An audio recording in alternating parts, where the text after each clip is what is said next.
eventually you want to create grounds where you both are there to see yourselves in any circumstance, in the good, the bad, and the ugly.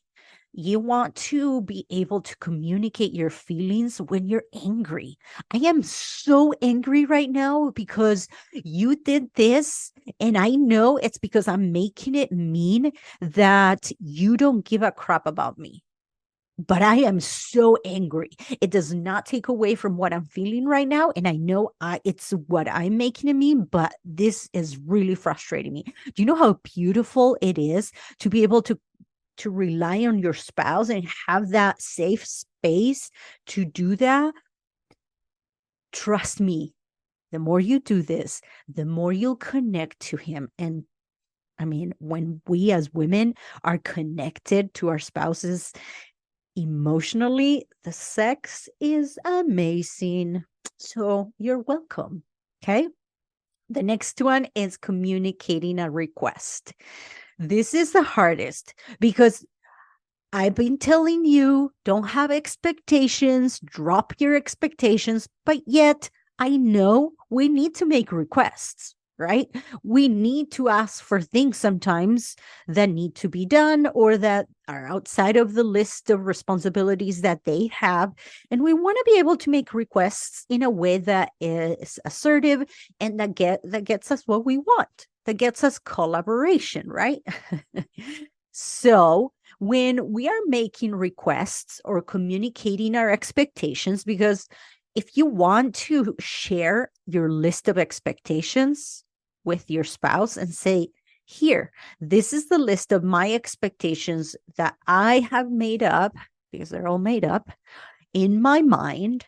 And if you would like to do any of them, just know that this is how they're going to make me feel. And this is what I'm going to make it mean. And this is what I'm going to think about you, about myself, and about the relationship if you do it. Okay. You can let them know of the list of things that you want them to do. Example, like if you come to church with me every Sunday, if you kiss me a good night, if you come to bed with me every night, if you're not on your phone before bedtime, then I'll make that makes me feel loved. That makes me feel like a priority because I'm making it mean that you care, that I am your priority, that I matter more than the phone, more than your friends, more than the game on TV, whatever it is. You can communicate those and just say, but what I've always taught you guys and teach my clients is to not connect it to their lovability or their worth, whether they follow that list of expectations, because then that is not love. That that's not love. That's not unconditional love. That's just putting a cost, a price on your love. I'll love you if you do this. So, and that's not how you want to build a strong, long lasting relationship based on conditional love. So when communicating your needs, you can say it like in this manner. I feel loved. Insert the feeling when and I think you care for me when you, and insert the action. So then you can let them know, or you can even say how you feel and think when they don't do that. And then say, I wish you would say yes when I ask you to go get me a pint of ice cream at midnight, just because I'm craving it.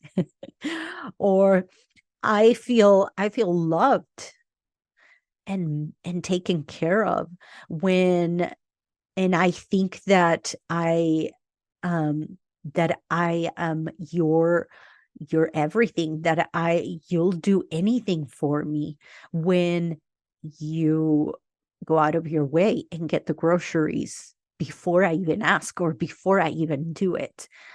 And then you can just say what you wish them to do, or I wish you would do it more often. I wish you would do it once a month, or I wish, like, what do you wish them to do? This is how I feel. This is what I think about it when you do the action, and then make the request. I wish. And this was inspired from positive parenting. And this is one of the techniques that she gives you when asking for a request from your children, when you want them to cooperate with you. I just switched it up a little bit to insert the feelings and what you think, because I think it's important to, again, it gives you back the power.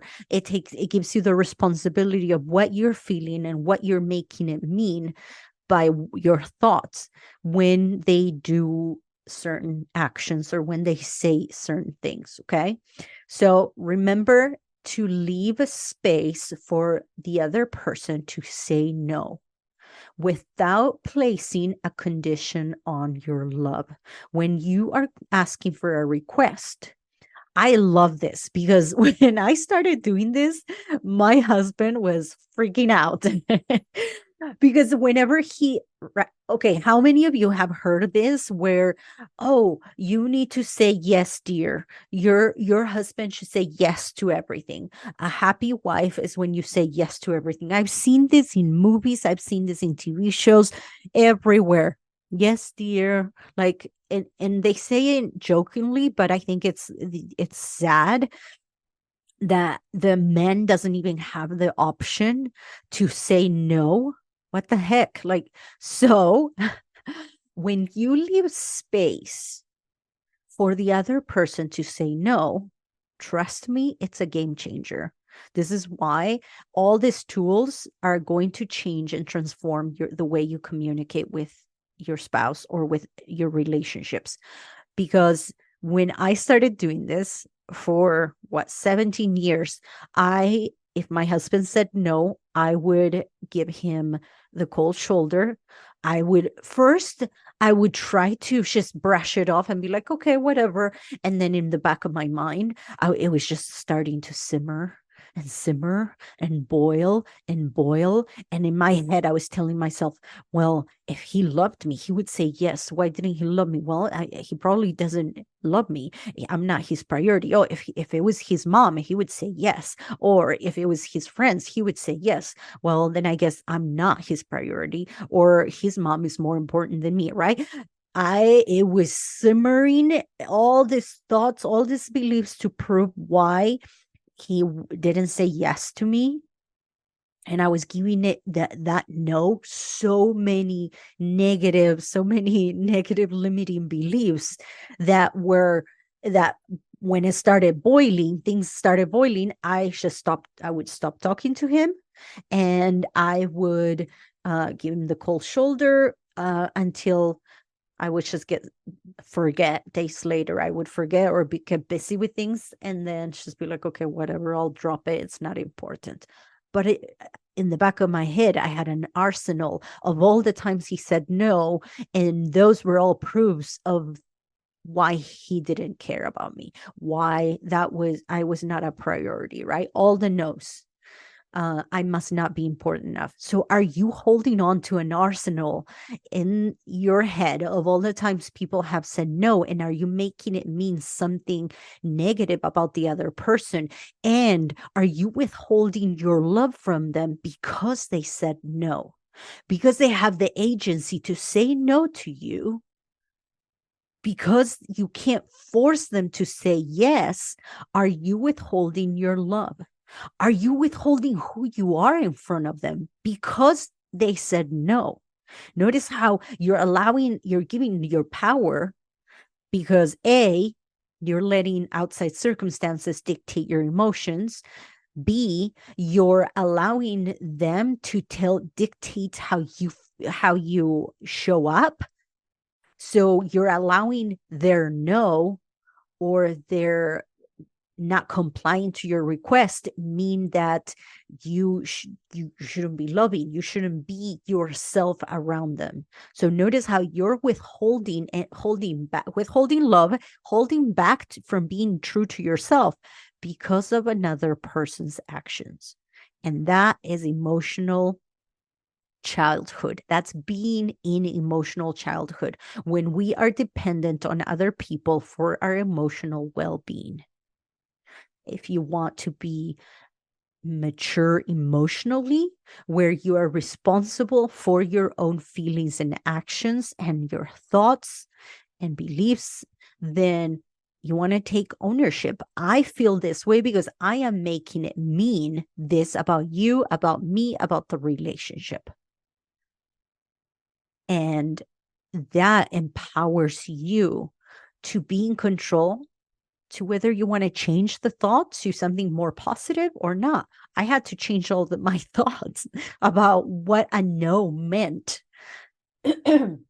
For example, in my business, when clients say no to me, to working with me, I could make it mean so many things. But what is a helpful thought? I trust their judgment. I trust their timing, that it's not the right time for us. So I trust their no. No, it's not. No, not right now. I trust that that is the best outcome for both of us.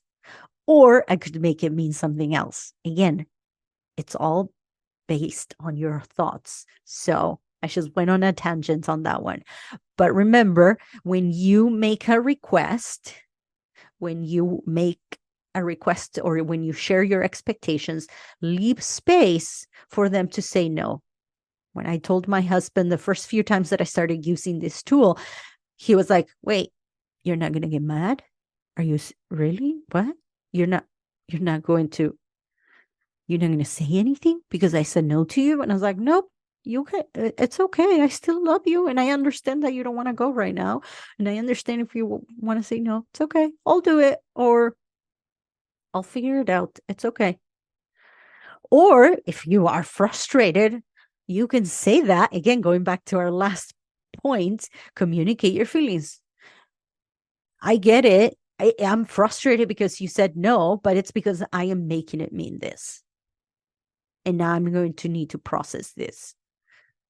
There you go. 2 bullets, two birds with one stone. The next point where you can improve your communication is communicating to resolve conflict. Oh my gosh, you're going to have arguments all the time. Okay. And if you don't, then there's a problem, because I think that conflict in a marriage is amazing. It's good.